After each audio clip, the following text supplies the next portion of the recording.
Bismillahirrahmanirrahim. Assalamualaikum warahmatullahi wabarakatuh. Untuk anak-anakku kelas 10 yang saya banggakan, pada materi pertama ini saya akan mengajar khusus seni budaya. Nah, oleh karena itu bagi kalian yang sudah ada bukunya, yang sudah LKS-nya, tolong sekarang dipersiapkan. Baiklah, kita lanjut. Ketika kalian kelas 7 sampai kelas 9, saya yakin sudah mengenal sekali apa yang dimaksud dengan seni rupa atau menggambar. Nah, tentunya menggambar itu pun juga menggunakan teori. Kalau dulu kelas 7, 8, atau 9 itu kalian teori juga praktek, tapi prakteknya belum begitu menggunakan prosedur yang baik. Oleh karena itu, di sini akan saya terangkan dulu bagaimana cara menggambar yang baik. Pada bab ini, saya akan terangkan menggambar model. Nah, menggambar model itu tentu ada konsep dan prosedur. Nah, sebelum kita melangkah lebih jauh terhadap konsep atau prosedur, alangkah baiknya kita ketahui dulu apa yang dimaksud dengan menggambar model. Nah, menggambar model itu objek atau benda yang akan kita jadikan acuan untuk menggambar. Menggambar dengan menggunakan model berarti kegiatan kita dilakukan atau difokuskan dengan memperhatikan model atau objek yang akan kita gambar. Artinya begini, ketika kita akan menggambar sebuah gambaran, katakanlah kita akan membuat pemandangan atau mungkin menggambar orang. Nah, menggambar orang itu yang kita pikirkan pertama adalah model. Jadi sudah punya gambaran modelnya, nanti yang akan kita gambar apa? Ini.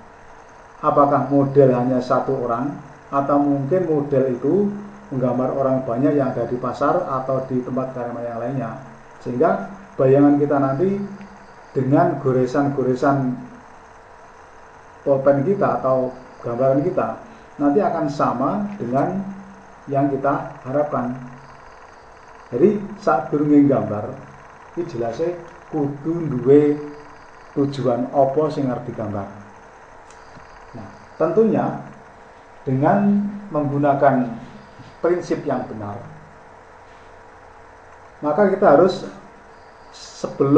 setelah memikirkan konsepnya atau modelnya, kita juga harus tahu coro-coro yang lainnya atau cara-cara yang lainnya yang harus kita penuhi. Antara lain adalah proporsi.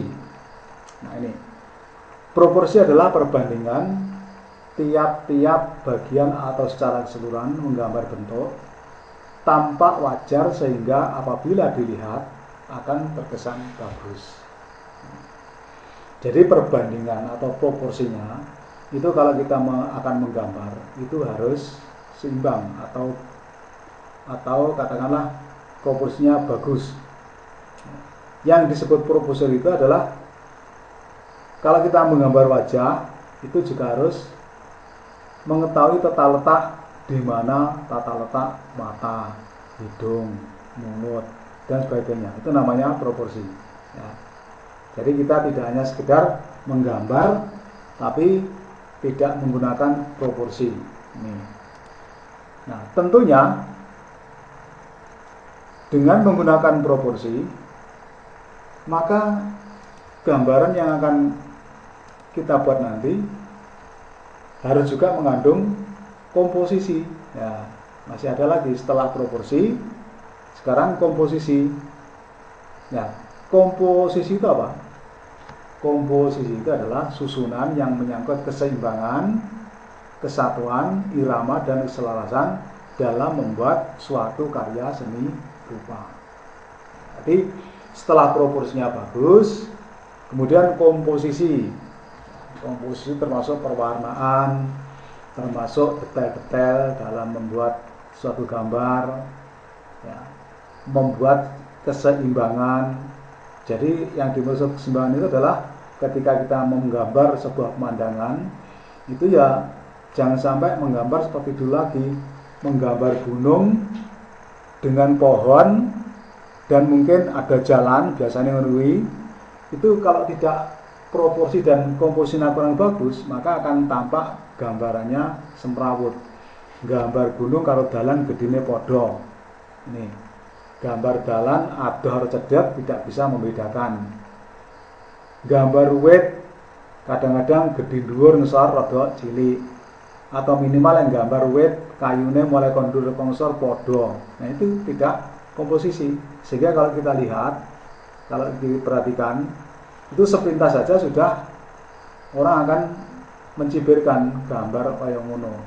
Pantasnya itu ya anak kecil. Nah, jadi proporsi komposisi harus kita tentukan dulu.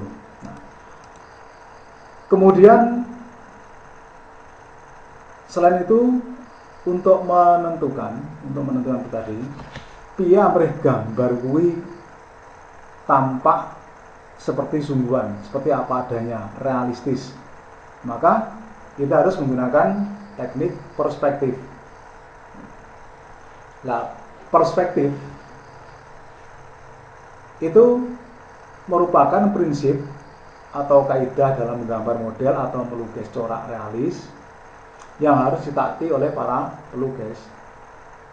Karena perspektif itu objek yang digambar akan terkesan mendalam dalam hati maupun dalam penglihatan mata. Ini. Sebagai contoh ini. Nah, ini adalah sebuah gambaran yang menggunakan teknik perspektif. Kita lihat di dalam gambar ini adalah gambar orang yang sedang berjalan di atas seutas tali yang dikaitkan antara gedung pencakar langit yang satu dengan gedung lainnya. Nah, perspektifnya di mana? Perspektifnya adalah ini, gambar mobil di bawah tampak kecil. Karena apa? Karena menandakan bahwa titik pandang semakin jauh akan semakin kecil.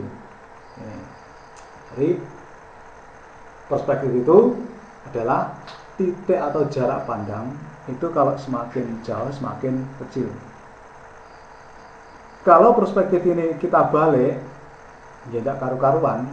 Coba, ini orang berjalan di atas seutas tali, kemudian menggantung di gedung pencakar langit. Kalau gambar mobil ini sama dengan orangnya, maka ini tidak akan tambah perspektif yang baik.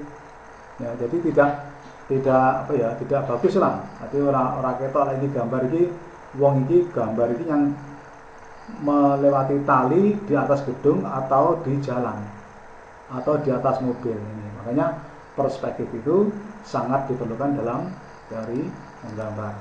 Ini. Nah, setelah menggunakan perspektif yang benar, selanjutnya kita akan menggunakan bayang-bayang. Apa gunanya? Ya jelas sangat berguna. Kalau kita akan menggambar tampak seperti 3 dimensi atau tampak realistis, maka harus diberi bayang-bayang. Nah, bayang-bayang itu harus juga menyesuaikan sinarnya. Sebagai contoh, kalau kita menggambar orang berdiri di tengah jalan, ya, kemudian matahari masih di timur, maka bayang-bayang otomatis ada di sebelah kirinya gambar ini. Jadi kita harus bisa membedakan, oh bayang-bayang ini tampak dari sini, bayang-bayangnya di sini. Jangan sampai kualik gambar watu kemudian pengen diberi bayang-bayang ngekei keliru. Sering etan bayang-bayang etan.